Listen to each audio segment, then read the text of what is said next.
¿Puedo hacerle una pregunta? ¿Ha oído hablar de la eugenesia? No. ¿Te dice algo la historia de la eugenesia?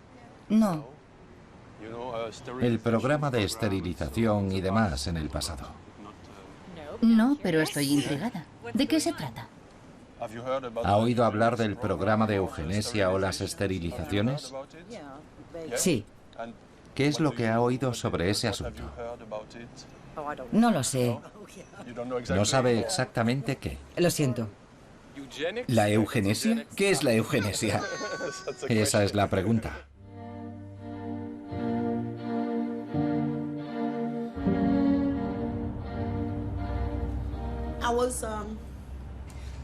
A los 13 años me violaron. Me quedé embarazada. El asistente social vino a pedirle a mi abuela que firmara una autorización y le dijeron que si no firmaba, dejaría de recibir ayuda alimentaria.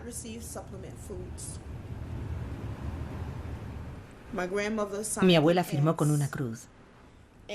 Después se llevaron a mi hijo y aprovecharon la oportunidad para esterilizarme. Normalmente, ahora pienso, me pregunto, ¿por qué no esperaron? Yo era muy joven. Mi cuerpo no estaba preparado para tener un bebé. Ya había sufrido el trauma del parto, e incluso antes el de la violación. No me dijeron absolutamente nada.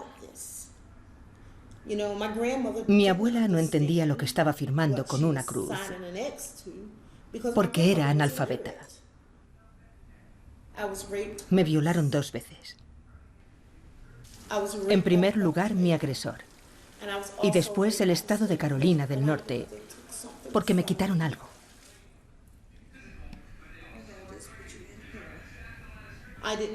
No supe que me habían esterilizado hasta los 19 años, el año que me casé. El médico me explicó que me habían hecho una carnicería. Dijeron que era deficiente mental. Y no es cierto. ¿Esa fue la razón oficial? Sí, la razón oficial para esterilizarme.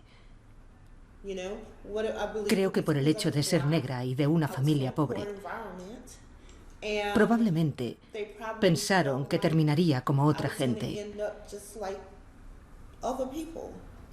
¿Qué clase de estado es este?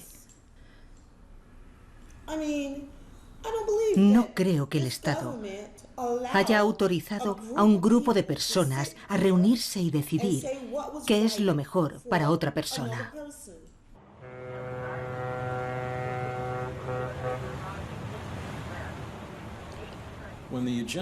Cuando surgió el movimiento a favor de la eugenesia en Estados Unidos, los estadounidenses pensaron que era una ciencia muy prometedora. Apenas se hablaba de la esterilización, más bien se focalizaba en la mejora de la raza. Por eso el término eugenesia se hizo muy popular. Entonces, la eugenesia se consideraba una ciencia. Y por eso, grandes filántropos como Rockefeller y Carnegie tenían mucho interés en fomentar su desarrollo. Andrew Carnegie gave money to 500 universities, colleges, and institutions. In all, he gave away over $200 million. La lista de los que a principios del siglo XX pusieron sus esperanzas en esta nueva ciencia que acababa de llegar directamente de Europa es numerosa.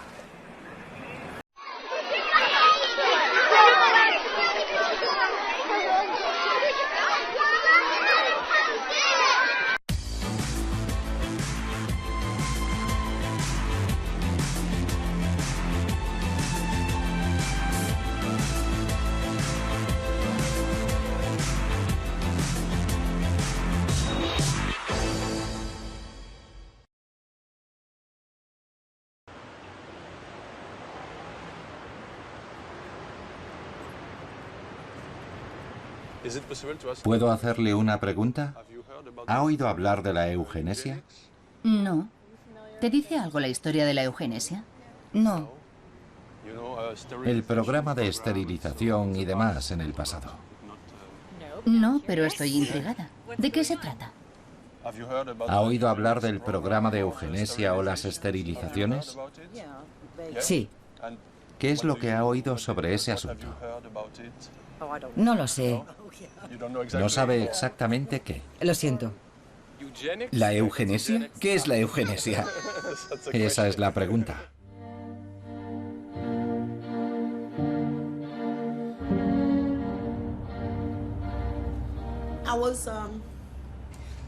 A los 13 años me violaron. Me quedé embarazada. El asistente social vino a pedirle a mi abuela que firmara una autorización y le dijeron que si no firmaba, dejaría de recibir ayuda alimentaria.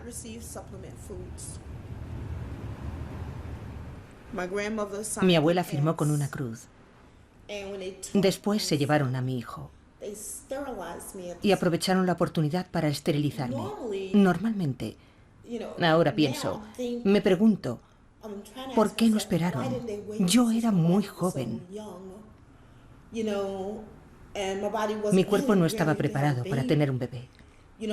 Ya había sufrido el trauma del parto, e incluso antes el de la violación. No me dijeron absolutamente nada. Mi abuela no entendía lo que estaba firmando con una cruz, porque era analfabeta. Me violaron 2 veces. En primer lugar, mi agresor. Y después el estado de Carolina del Norte, porque me quitaron algo.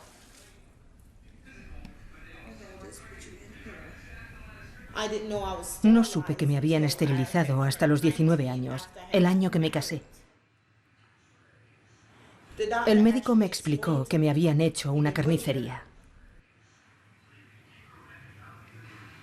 Estadounidense. La institución que la vio nacer todavía existe.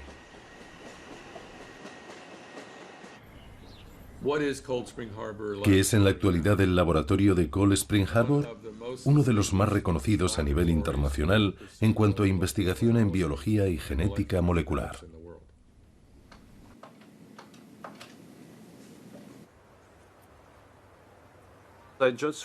Me gustaría grabar el antiguo edificio de la Oficina de Registro de Eugenesia. No tiene ningún vínculo con el laboratorio actual y no tendría ningún sentido hacerlo. Pero es un documento histórico, no se refiere al presente. No vamos a hablar de ese tema. Se sienten avergonzados, aunque no deberían. Es una lástima. No deberían sentirse incómodos porque lo que hubo allí no tiene nada que ver con lo que hacen en la actualidad. Sería mejor que admitieran que lo que pasó estuvo mal, pero eso fue hace más de medio siglo. Cuando se fundó la Oficina de Registro de Eugenesia en 1910, el objetivo era realizar estudios sobre familias. Charles Davenport, el antiguo director, se centraba, al igual que su héroe Francis Galton, en rasgos familiares.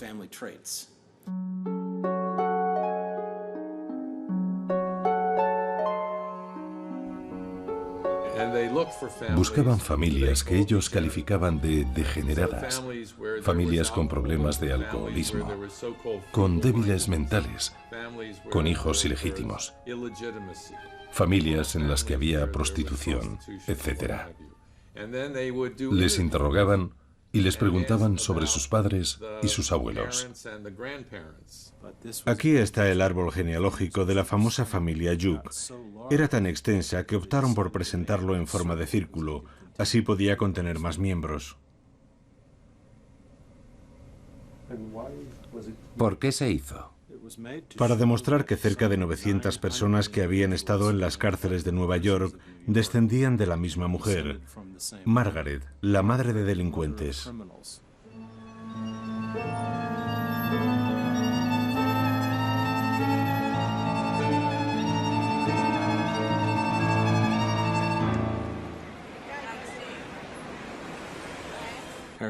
Harry Laughlin había calculado que deberían esterilizar a unos 15 millones.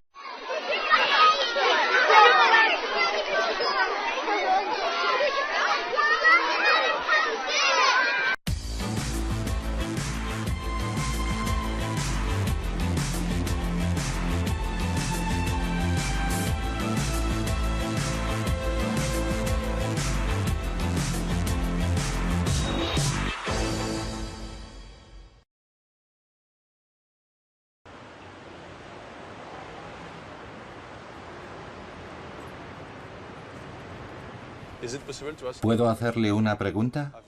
¿Ha oído hablar de la eugenesia? No. ¿Te dice algo la historia de la eugenesia? No. El programa de esterilización y demás en el pasado. No, pero estoy intrigada. ¿De qué se trata?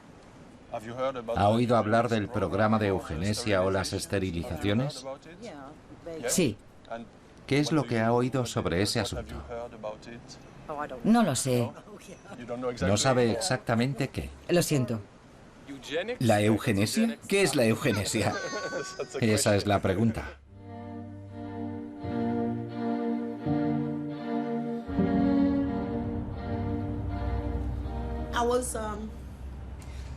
A los 13 años me violaron. Me quedé embarazada. El asistente social vino a pedirle a mi abuela que firmara una autorización y le dijeron que si no firmaba, dejaría de recibir ayuda alimentaria.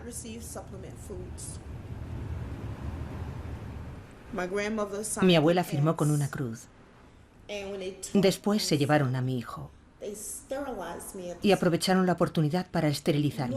Normalmente, ahora pienso, me pregunto, ¿por qué no esperaron? Yo era muy joven.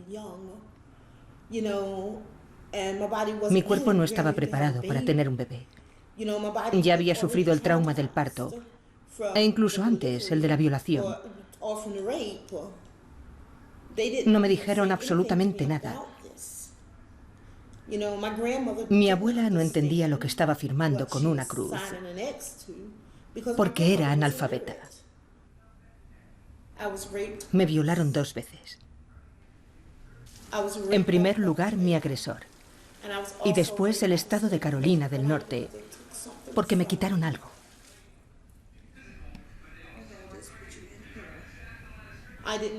No supe que me habían esterilizado hasta los 19 años, el año que me casé. El médico me explicó que me habían hecho una carnicería. Miles de personas después de ella. En Virginia esterilizaron a más de 8.000 personas en el marco de la legislación eugenésica, en California a más de 20.000 y en el resto de Estados Unidos hasta 60.000 personas.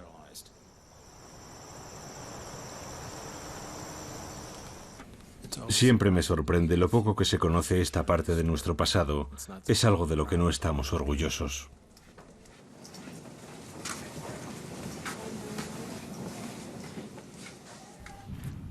En Hitler, incluida mi lucha, no hay ni una sola idea original. Es un conglomerado de ideas, absorbidas por una persona autodidacta sin ningún tipo de disciplina intelectual, con un resultado que ofrece un aspecto erudito bastante extraordinario, pero en el que están las ideas y temas dominantes del pensamiento eugenésico de los años 1900, 1910 y 1920.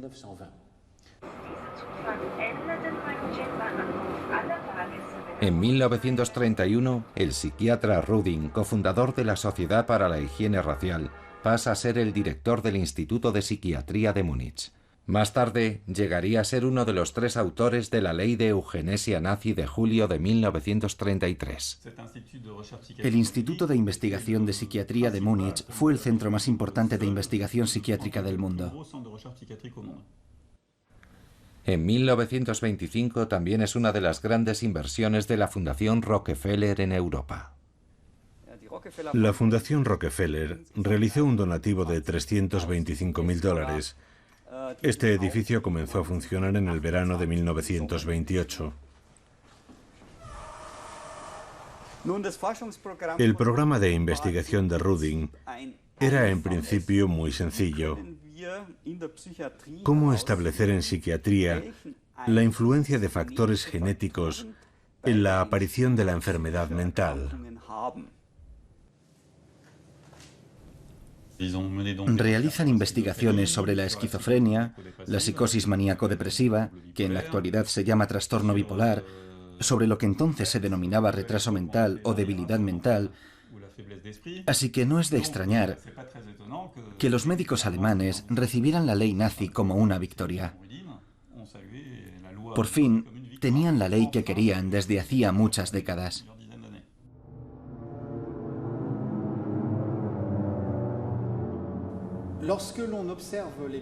Cuando se estudian los primeros meses del régimen de Hitler, impresiona ver la rapidez con la que el mismo Führer en persona puso en práctica la ley de eugenesia, que conllevaba la esterilización de las personas consideradas inferiores. Esta legislación debe ayudar a eliminar a todo el que esté enfermo.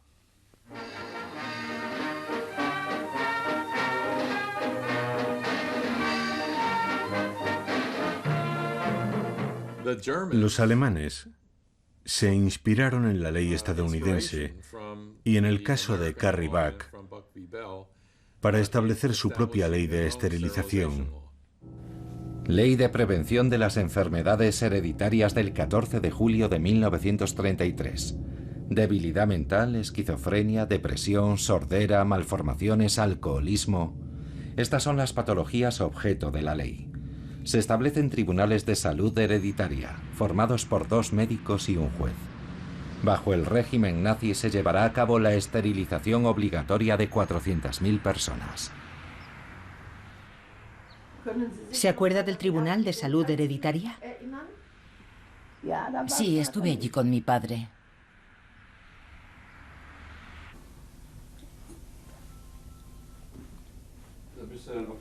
¿Allí fue donde la operaron? ¿Cómo? ¿La operaron en Münster? Sí, claro. Un crimen. Un crimen contra una mujer alemana en buen estado de salud. ¿Sabe por qué la señaló el médico? Supuestamente yo era epiléptica. Tenía un novio que me dejó. ¿Por qué? Se enteró de que no podía tener hijos y me dejó. Y mis padres callados como tumbas. Siempre me decían, no tienes que decírselo a nadie. Tenía una prima en Münster y quería ir a verla. No, no lo puedes saber. Siempre era lo mismo. No se podía decir nada.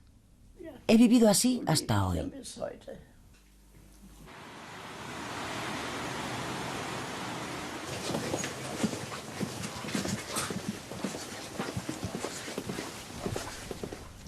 Las personas esterilizadas a la fuerza eran judíos, gitanos, testigos de Jehová, las prostitutas, los homosexuales y el enorme grupo de personas que calificaban de antisociales.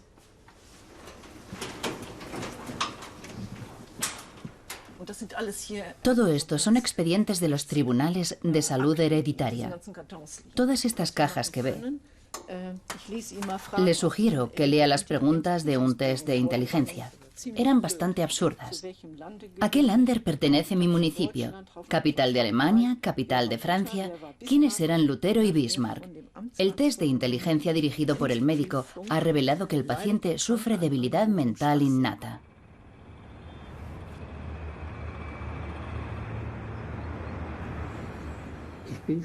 A mí me esterilizaron por debilidad mental innata. El anestesista me preguntó, dime, ¿por qué te han elegido para esta esterilización forzosa? Yo le miré.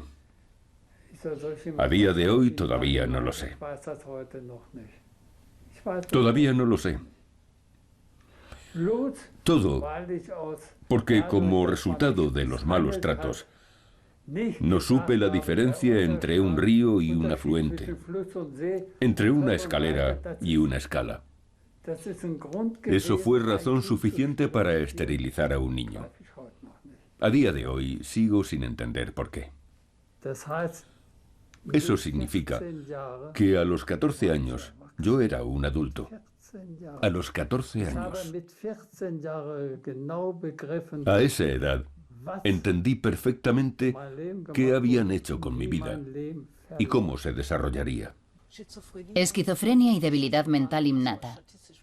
Estadísticamente hemos comprobado que son los 2 diagnósticos más frecuentes en los archivos. Los más frecuentes. Son denominaciones muy vagas, por eso se utilizan con tanta frecuencia. No se podían establecer criterios ni tampoco demostrarlos.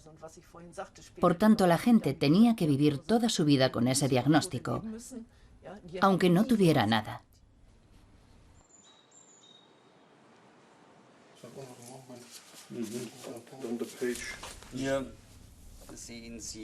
Aquí están los registros relativos a las subvenciones realizadas por la Fundación Rockefeller. En 1936, los funcionarios de dicha institución interrumpen sus donativos. Alegan que no pueden seguir contribuyendo económicamente porque la ciencia ya no es independiente y argumentan que las ayudas son sinónimo de apoyo o legitimación del nacionalsocialismo. No estamos solos fue la propaganda creada por los nazis en 1936. Aunque las leyes eugenésicas no se habían aprobado en el Parlamento británico a pesar de varias campañas, ni en los países católicos a raíz de la intervención del Papa en 1930, en el momento de la celebración de los Juegos Olímpicos de Berlín existían leyes similares en vigor en Estados Unidos, Dinamarca, Suiza, Finlandia, Noruega y Suecia. 1936 es también el año en que los nazis ruedan la película de propaganda eugenésica Erkrank, el enfermo hereditario.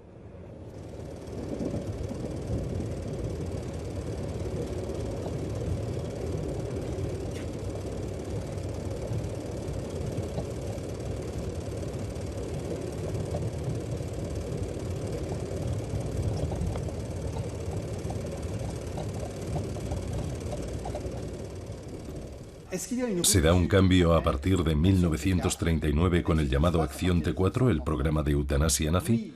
Sí, por supuesto, en la medida en que no se detiene en las esterilizaciones, sino que ya contempla la muerte. Claro que a la vez hay continuidad, porque basándose en las leyes de esterilización, los nazis empiezan a pensar que son insuficientes y que hay que pasar a una fase más radical.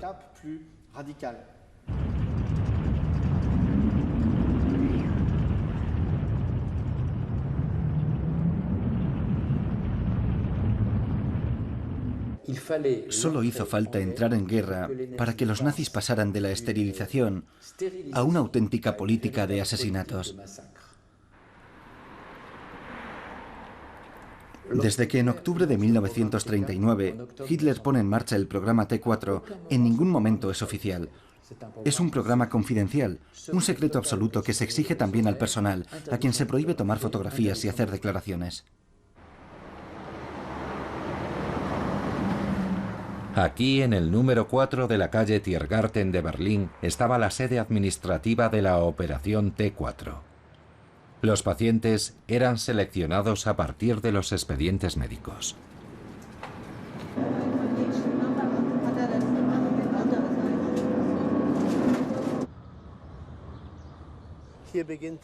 Este es el antiguo hospital de Buch.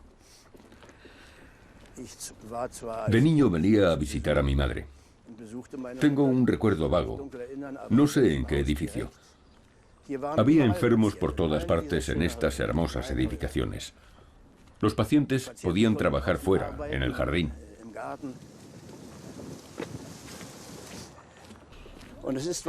Y con seguridad es por este camino por donde eran llevados hacia la muerte.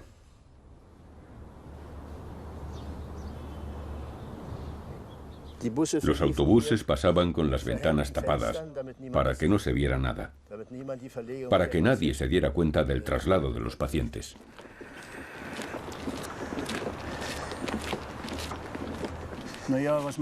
En cuanto a mi madre, fue internada por un médico en un sanatorio en Berlín a causa de una depresión, una simple depresión. A los pacientes les ponían una marca en la espalda, lo que indicaba que estaban listos para ser transportados hacia la muerte. Todo esto lo hacían los médicos.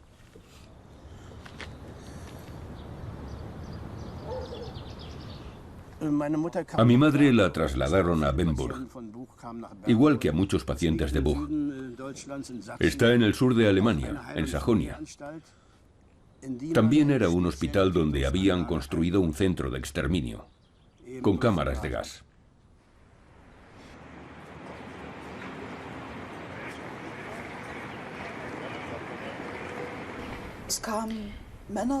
Aquí enviaban a hombres, mujeres y niños. Se conocen al menos 33 hospitales, hospicios y asilos de ancianos que mandaban pacientes a esta institución. El mismo día de su llegada, el personal de enfermería acompañaba al grupo al sótano. Se lo enseñaré.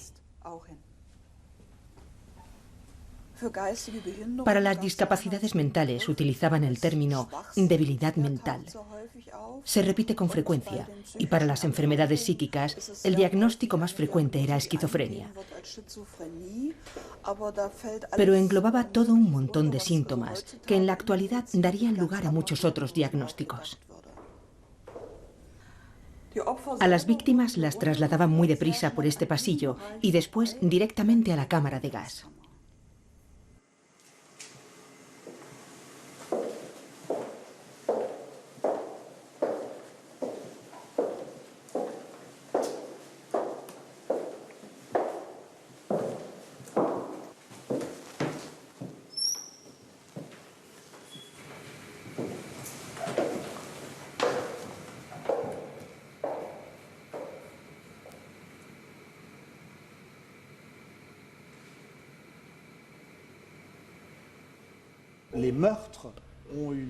Los asesinatos tuvieron lugar entre enero de 1940 y julio de 1941, es decir, durante 18 meses, con el resultado de 75.000 víctimas. Estas ejecuciones fueron en buena medida parte del experimento de purificación racial de la sociedad alemana, que sin duda debía ser el preludio de la purificación racial de la sociedad europea. El programa T4 se interrumpe oficialmente en agosto de 1941, después de la homilía del Monseñor von Galen, obispo de Münster. Pero parece que en realidad se detiene porque los objetivos están cumplidos. Eso es lo esencial. Aunque la verdad es que el programa continuará con distinto nombre en otros lugares.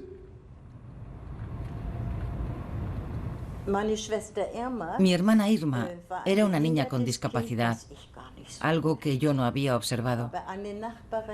Una vecina nos denunció. En esta familia hay un niño que no es normal. Irma fue examinada por un psiquiatra que anotó: niña débil mental, totalmente retrasada. Pero ella estaba lejos de ser retrasada. Eso es seguro.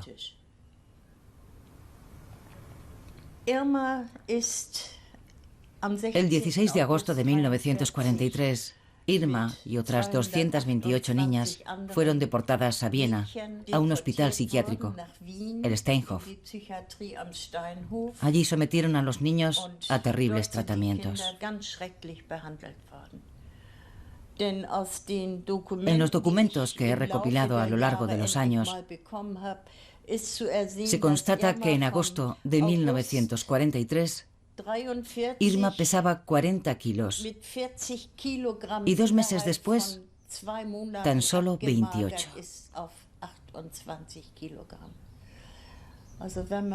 Cuando nos imaginamos que una niña de 13 años y medio ha perdido 12 kilos en un periodo de 2 meses, sabemos que literalmente tuvieron que matarlos de hambre.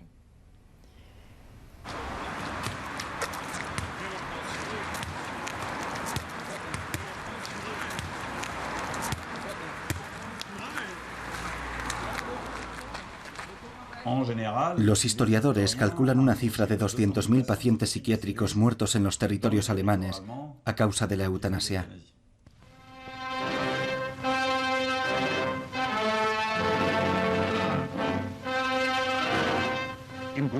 En el Palacio de Justicia de Nuremberg, un año después del inicio del primer juicio a criminales de guerra, se abre la primera vista contra 23 importantes médicos nazis. El famoso proceso de los doctores de Nuremberg, con 23 acusados de un total de 90.000 médicos alemanes, no es ni siquiera la punta del iceberg. Ni uno de los psiquiatras y pediatras responsables de la eutanasia estuvieron acusados en este juicio.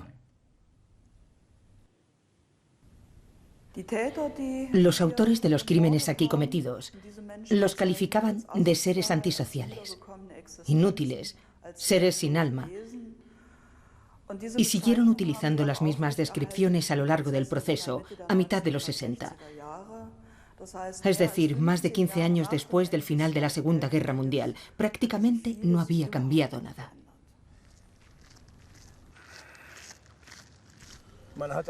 En las últimas décadas, apenas se ha pensado en los pacientes fallecidos en este hospital de Buch hace 60 años.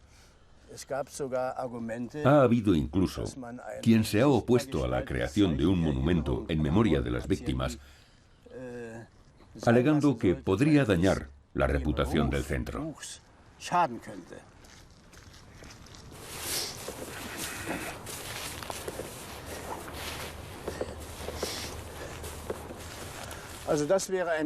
Este sería el lugar ideal para un monumento conmemorativo,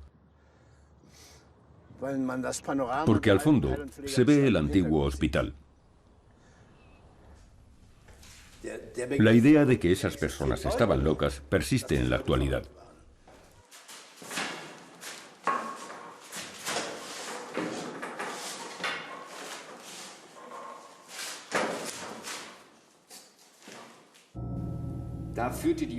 El 7 de febrero de 1957, el gobierno declaró en el Parlamento alemán: la ley para la prevención de las enfermedades hereditarias del 14 de julio de 1933 no es una norma exclusivamente nacional socialista, ya que incluso en países democráticos como Suecia, Dinamarca, Finlandia o algunos estados de Estados Unidos existen leyes similares. Si bien la eugenesia se detiene en Alemania después de 1945, en los países escandinavos y en los Estados Unidos continúa a una escala mucho menor. Después de la Segunda Guerra Mundial, el número de castraciones aumentó tanto en Carolina del Norte que llegó a ser el tercer estado del país en número de esterilizaciones.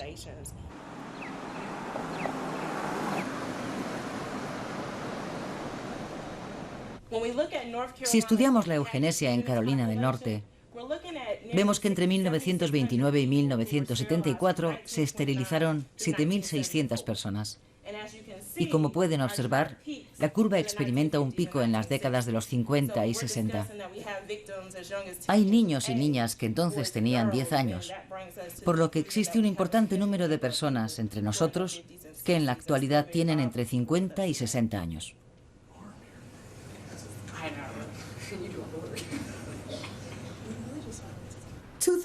En 2002, encontraron los expedientes del programa de eugenesia y descubrieron que Carolina del Norte había esterilizado a 7.600 personas, la mayoría en contra de su voluntad. Antes, yo pensaba que era la única a la que le había sucedido algo así. Me sentía avergonzada, humillada, degradada. Terminé tratándome con Prozac y Seroquel.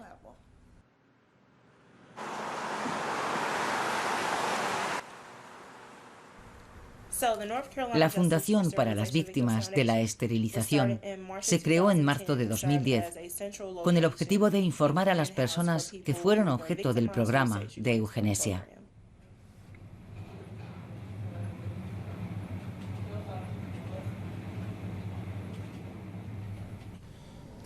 Al menos en 2 estados, aumentó el número de esterilizaciones forzadas después de los años 50, Virginia y Carolina del Norte. Para muchos de los médicos que las practicaban, era una cuestión de orgullo. Evitar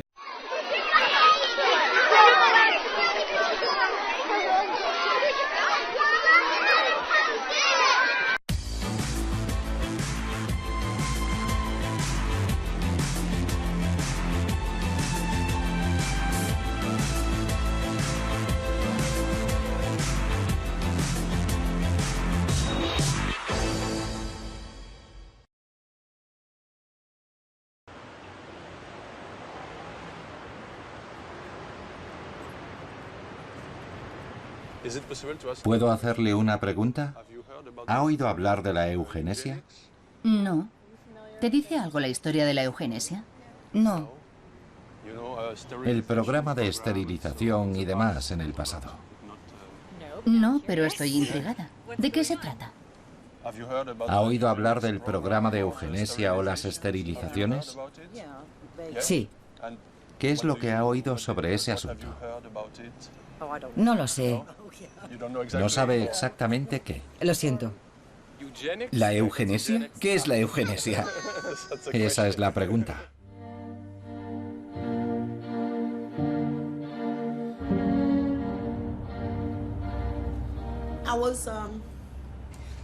A los 13 años me violaron. Me quedé embarazada. El asistente social vino a pedirle a mi abuela que firmara una autorización y le dijeron que si no firmaba dejaría de recibir ayuda alimentaria.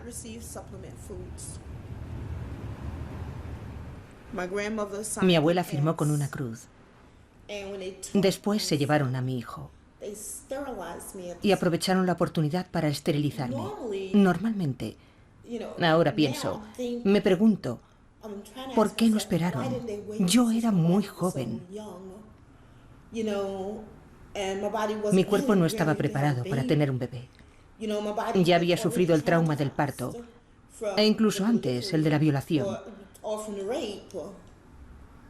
No me dijeron absolutamente nada. Mi abuela no entendía lo que estaba firmando con una cruz, porque era...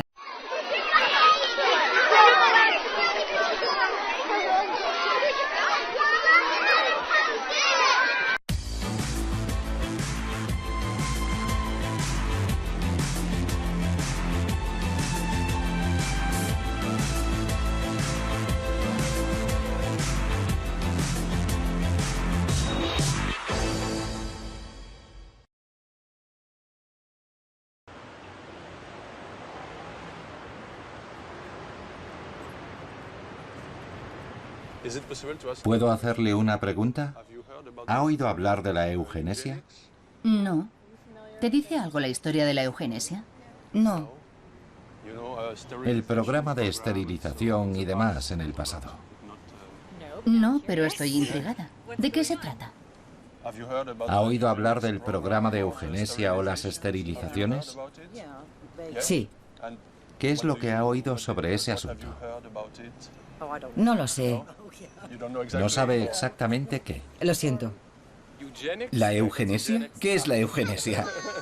Esa es la pregunta.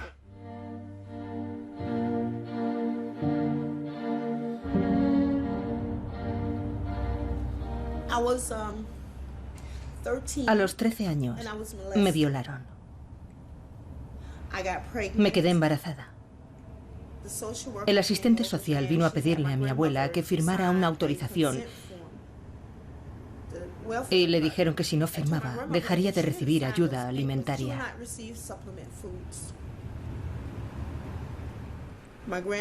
Mi abuela firmó con una cruz. Después se llevaron a mi hijo y aprovecharon la oportunidad para esterilizarme. Normalmente, ahora pienso, me pregunto, ¿por qué no esperaron? Yo era muy joven. Mi cuerpo no estaba preparado para tener un bebé. Ya había sufrido el trauma del parto, e incluso antes el de la violación. No me dijeron absolutamente nada. Mi abuela no entendía lo que estaba firmando con una cruz, porque era analfabeta. Me violaron 2 veces. En primer lugar, mi agresor. Y después el estado de Carolina del Norte, porque me quitaron algo.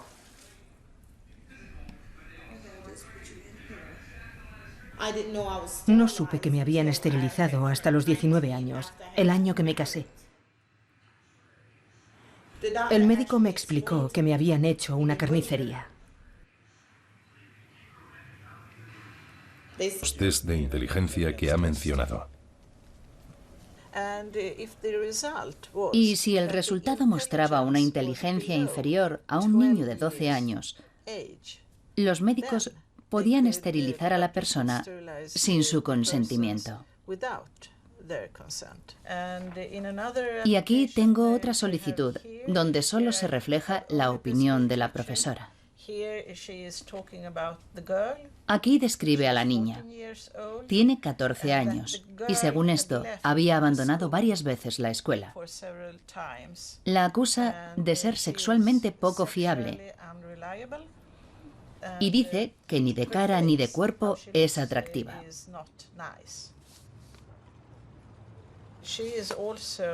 También afirma que es totalmente retrasada. Este documento es de 1947. Y la chica fue esterilizada sin su consentimiento.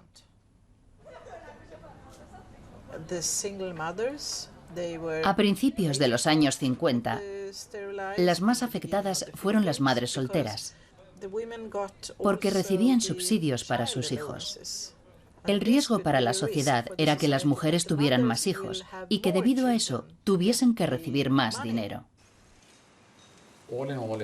Durante este periodo se esterilizaron un total de 63.000 personas, la mayoría después de la Segunda Guerra Mundial. La ciencia había reconocido que era inútil, pero tardamos tiempo en reaccionar, en cambiar nuestros hábitos, en aceptar nuestros errores. Todo este mecanismo en sí interesaba. En 1997, tras un amplio debate, el gobierno sueco ofrece una importante indemnización a las víctimas de la eugenesia. ¿Se indemnizó a muchas víctimas? No, no muchas.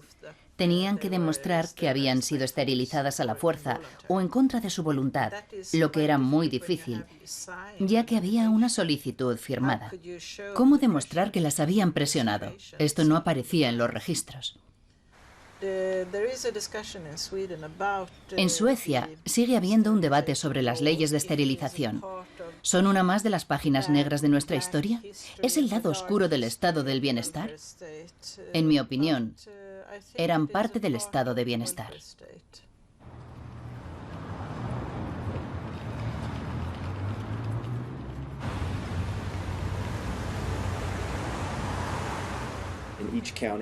Todas las provincias tienen un departamento de asuntos sociales. La misión de los trabajadores sociales era identificar a las familias pobres que podían ser objeto de esterilización. Presentaban una solicitud, calificándolas de débiles mentales o promiscuas, muchas veces basándose en rumores. Si eran epilépticos o ciegos, también iban a por ellos. Básicamente cualquier persona. Podía ser un trabajador social, un médico, tu padre, tu marido, tu madre, cualquier pariente. Absolutamente cualquier persona podía decir: creo que a esa persona deberían esterilizarla, y presentar una petición a la Comisión Estatal de Eugenesia. En este edificio se ubicaba la famosa comisión. No queda ni rastro. ¿Han oído hablar de la eugenesia? No. ¿No les dice nada? Nada. No. ¿Nada? No. Vale, gracias. Yo no sé mucho. ¿No? ¿Ha oído hablar de ese tema? He oído hablar de ello, pero... Prefiero no hablar de eso delante de él. Pregúntele a otra persona. Sí, he oído hablar de eso. Yo me crié en el noreste del estado. Conozco personalmente a una familia en una zona rural de Carolina del Norte que se vio muy afectada por la medida. Todavía viven con miedo. No quieren, como dicen ellos, levantar la liebre. Dependen de las ayudas sociales. Solo sé que hace mucho tiempo había funcionarios que decían a las minorías que si querían recibir ayudas sociales tenían que ser esterilizados. ¿Es eso? Sí, eso es.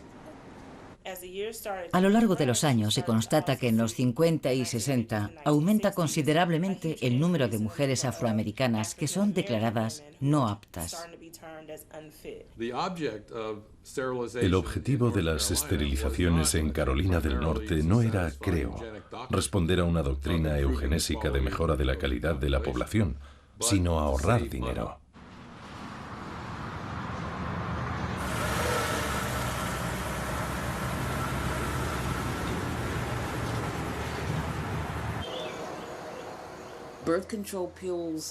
La píldora no me sentaba bien. Nuestro médico me dijo que conocía algo, un método anticonceptivo extraordinario. Así que fui al hospital. Me sometí a una operación. Salí del hospital y continué mi vida con mis 3 hijos. Eso fue en 1972. En 1976, cuando quise rehacer mi vida, cuando deseaba volver a casarme, volví al hospital para revertir la intervención. Ese hombre se echó a reír, le parecía gracioso.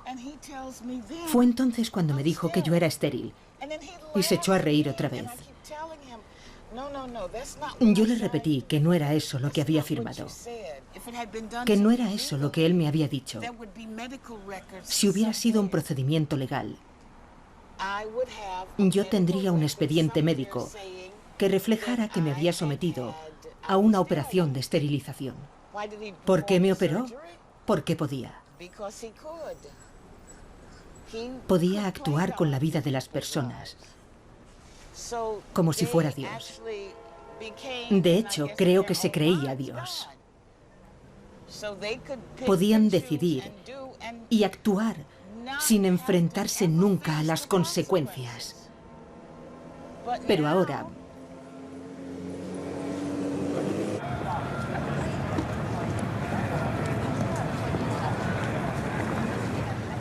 En 1980 el Parlamento alemán aprobó una indemnización de 5.000 marcos a las víctimas de la ley eugenésica de julio de 1933. 5.000 marcos. Por todo su sufrimiento. Por robarles la fertilidad. 5.000 marcos. ¡Qué vergüenza! Es ridículo. Eso no es un reconocimiento. Tuvieron que luchar hasta el 2007 para ser reconocidos como víctimas del nazismo. Su batalla se prolongó hasta el año 2007. Una lucha que empezó en 1945 y que duró hasta 2005. Si sumamos esas 6 décadas desde 1945, vemos que es muchísimo tiempo. Pasamos a la resolución de la Comisión sobre la propuesta del grupo CDU-CSU y del SPD titulada Rechazo de la ley para prevenir enfermedades hereditarias del 14 de julio de 1933. ¿Quién apoya la resolución? ¿En contra? ¿Abstenciones? Se aprueba la resolución. En junio de 2012, el Senado de Carolina del Norte se opone a indemnizar a las víctimas de la eugenesia. Tardamos 10 años en llegar hasta ahí. Empezamos el proceso en 2003.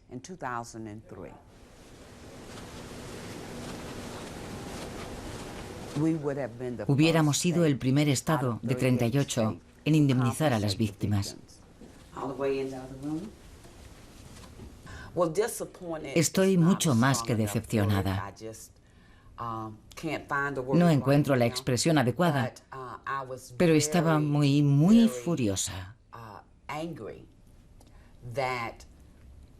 Porque Carolina del Norte no hizo lo que era moralmente correcto para resarcir a las personas de quienes había abusado conscientemente.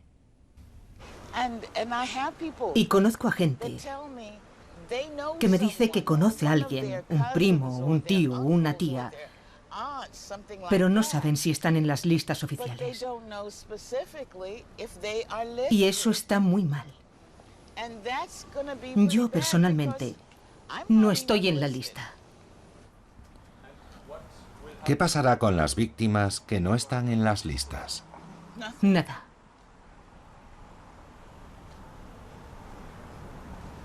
Nada.